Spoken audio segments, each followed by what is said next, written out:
Hey guys, I'm Alistair from Trail & Kale, and this is the Ultrahuman Ring Air. What is this little thing then? Well, it's a tiny little activity tracker, which is also a ring, and it can track things like stress, sleep, and activity. And what's really cool about the Ring Air is how actionable the data is. So I've been using this for a month now, and the data that you get in the app is absolutely fantastic. You can get lost in there, and it's actually really enjoyable to sift through all the data because it's presented in a nice, easy to understand way that offers actionable insights to help you actually improve things like sleep, so that you're getting more restorative sleep and recovering better after exercise. What I really like about it is it's subscription free. I absolutely hate subscriptions. I've already got too many. In this review, I'm going to go over my experiences having used the Ultrahuman Ring Air for around a month now. I'm going to share the things I really like about it, some things I think could probably be improved, who I think is going to enjoy the ring, but also who I think probably won't get the most value out of a ring like this. All right, let's go over some of the key specifications of the Ring Air. It costs $350. I'll let you know at the end of this review if I believe it's worth that price tag. It weighs 2.4 to 3.6 grams. There's a range there because rings do come in different sizes because everyone has different sized fingers. So if you have a smaller finger, it's going to be lighter for you. It's made of titanium with tungsten carbide carbon coating. Battery life is roughly about 4 to 5 days per charge. That's what I've been getting anyway. And it's waterproofed up to 100 meters, which is huge. I'm going to start by going over why someone might want a smart ring over something like a running watch, for example. Well, the biggest draw is how subtle it is. So, believe it or not, there are people out there who don't want to be wearing a sports watch like this.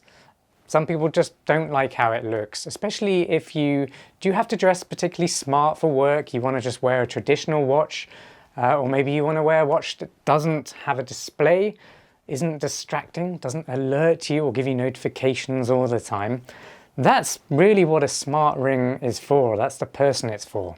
Someone who just wants something that's elegant and in the background tracking your fitness and health. And it's also really comfortable for all-day wear. When I say all-day wear, I'm talking about being able to wear it throughout the night as well. Because one of the huge, awesome things about this ring is how good the sleep tracking is and the data you get from that.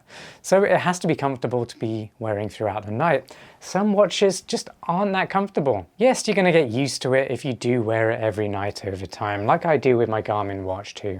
And when you compare it to some watches like the Apple Watch, for example, the battery life on the ring is so much better. It lasts about 4 to 5 days, whereas the Apple Watch, you kind of have to charge it every day if you are using it as an activity tracker too. Now, when it comes to accuracy in terms of tracking your metrics over time, when compared to something like the Garmin, for example, well, it is slightly off, but that's not to say it's not inaccurate or not useful, because after you have been using the ring for quite some time, you do have a nice baseline, you have an average expectation of what your metrics like HRV or heart rate variability, your average heart rate, your temperature, all those kinds of metrics, you have a kind of baseline of sorts. And from there you can actually then see trends as they change from that consistent value, if that makes sense.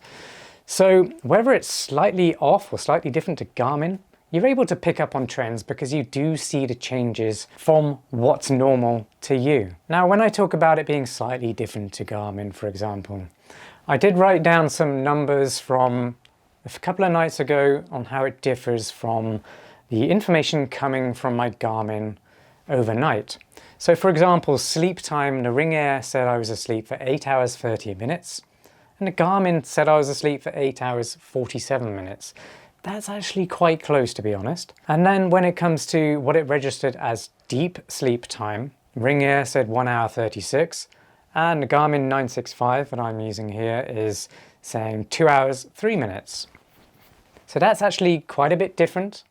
But again, the way it is actually monitoring or tracking that particular insight will be consistent on the device you're using. So It's not always that good to be looking at how it compares to other devices, because the device you're comparing to might not be accurate in itself either. It's using different algorithms and techniques to monitor. Now, when it came to average heart rate overnight, the Ring Air said 51 beats per minute, but the Garmin was giving me 47 beats per minute, so registering quite a bit lower. And then overnight HRV, the Ring Air was giving me 49 to 57 milliseconds, so that gives me more of a range, but the Garmin said 50 milliseconds. So Garmin again registering a little bit lower there. But again, it's consistency within the device you're using. It's really to be able to identify trends. So if your HRV drops, for example, you'll know it's dropped because it's dropped from your baseline, which is your trending average.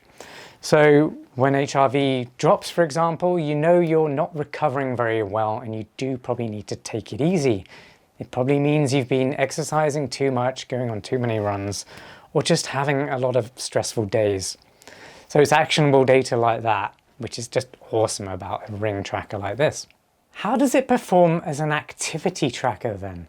And when I talk about activities, I don't mean just walking around. I mean intense activities like weightlifting or running, for example. It's not the best. I mean, it's not really designed for that. You are going to need to have something like a Whoop device or a running watch with GPS to be able to get the most out of tracking activities like that. And if you are going to be lifting weights wearing a ring like this, you can expect scratches over time. I mean, weights, they're going to have metal handles or bars. So I actually have a little night routine before I go to bed where I lift weights. And I did this for 3 nights or so with a ring. I just wanted to see if any of the data was going to be interesting or useful coming from that. It really wasn't. And actually, it's just not very comfortable wearing a ring if you do lift weights. So I ended up just not wearing the ring whilst lifting weights. So pretty useless there. But if you do go for a walk or a run, the ring does actually detect that you are going on a run. So once you've had your run or you've had your walk and you look at the app, it will tell you, did you do a run? I noticed your heart rate was up for a certain period of time. If this was a run, register it. So and then you can just really easily click, yes, this was a run, and then add some details and it registers it as a little bit of exercise for the day. You can also hook it up to your watch or your Garmin Connect platform or Strava, other applications or platforms like that, so that it does actually import your activities and you do get that data within the Ultrahuman app as well. So that's pretty cool.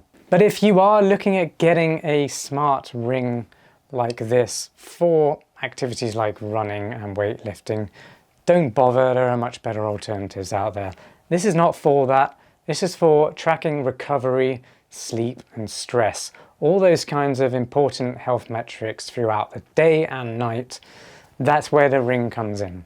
When it comes to the Ultrahuman app, well, it's absolutely fantastic. Like I said before, you can just go on and on, scrolling through this, looking at your data, and you get your weekly reports as well. So it gives you insights into whether you're improving in certain metrics, like sleep quality, for example, and HRV to see if that's going up or down.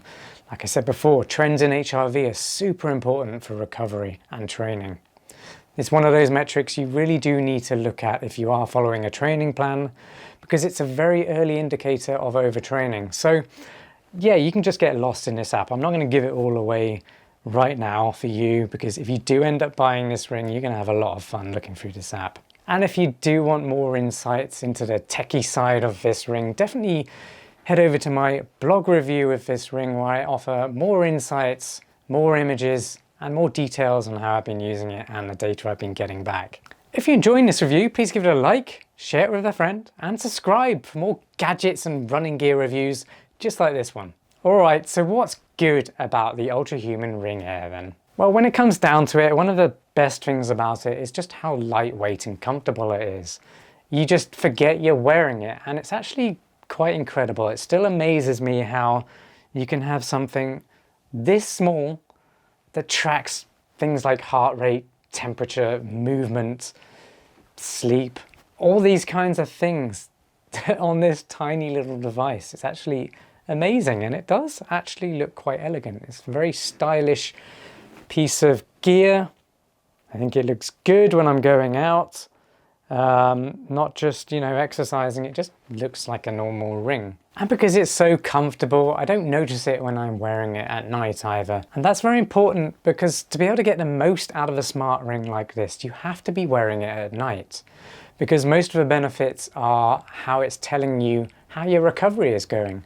And whilst you're asleep, that's where active recovery happens. It's the most important time of the day to be able to recover quickly. And it is super comfortable throughout the night. Something else I really like about this is the fact there's no subscription. I've got plenty of subscriptions for things like Strava, Netflix, all sorts of crap really that I wish I didn't have to pay for on a monthly basis, because that all adds up. Because, you know, as we are moving into the future, there are going to be extra devices like this that come about where you might have to have an extra subscription.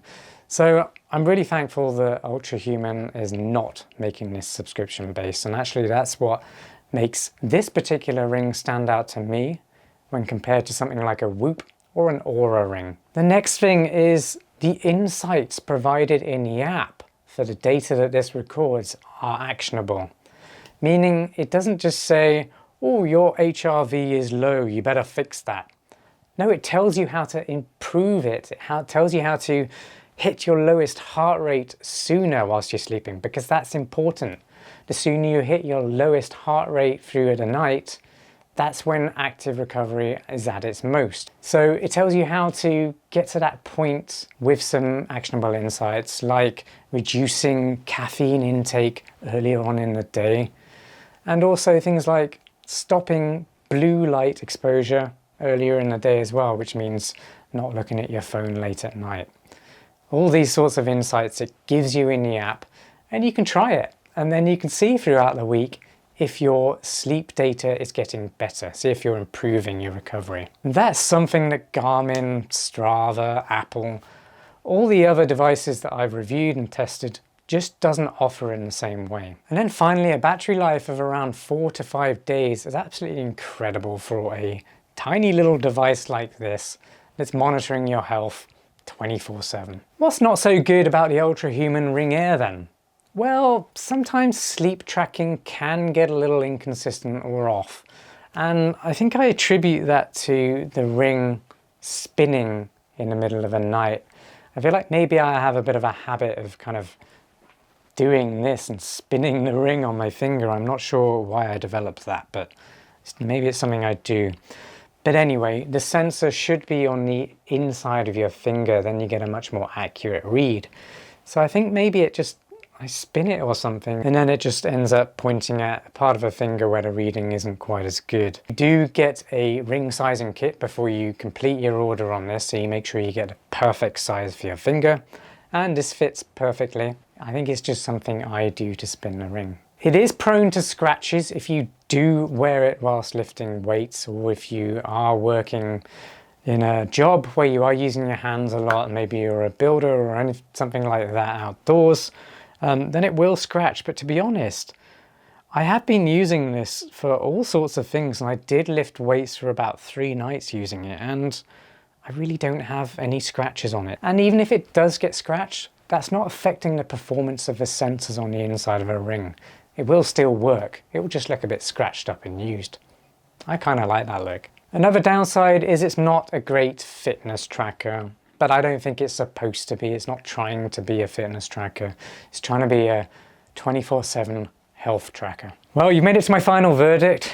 Is it worth $350? Yes, I really do believe this is worth that price tag. But it's not going to be worth it for everyone.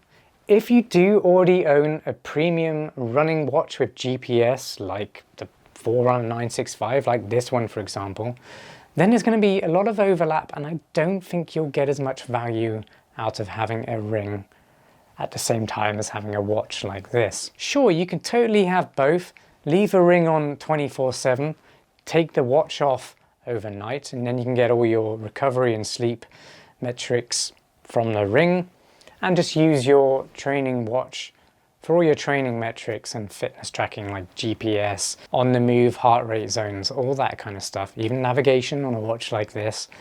So yes, you can use both like that, but if you don't mind wearing a watch at night, then you can get a lot out of a Garmin as well. I really think the Ring Air is going to be best for those who maybe don't want a watch, don't own a watch, or maybe don't do a lot of running. They just want a device that can track their heart rate over time, sleep, recovery, all that kind of stuff, and see trends in their health, just to make sure they're on the right track to staying healthy. It's also going to be great for anyone who doesn't want to wear a watch like this. Any device that has a screen on your wrist can be distracting, and a lot of them nowadays do give you notifications. The Apple Watch especially. I've owned 3 Apple Watches now, and I always end up returning them. I don't know what it is. I always see the next release and I'm like, wow, that's really cool. I want a watch that does everything just like that. So I end up going out and buying it, and then I return it again. What is it? Have you had an Apple Watch? Do you do the same? Do you think, wow, this is awesome, I really want this thing? And then you just get really annoyed at all the notifications and the overwhelm of a watch that does too much. Let me know in the comments. I want to really hear your thoughts on this one.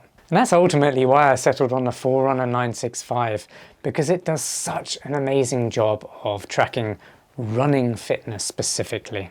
Well, I really hope this Ring Air review gave you extra insights, helped you think outside the box on whether this ring is actually worth it for you. If you've got any questions at all on the ring, just let me know in the comments down below. There's so much to cover on a ring like this, and I didn't want this review to get too nerdy. I wanted it to be a representation of what it's actually like to wear in a day-to-day for most normal people. So if you do have any questions, if I missed something, honestly, just let me know in the comments down below. Thanks again for watching, and I'll see you next time. Peace.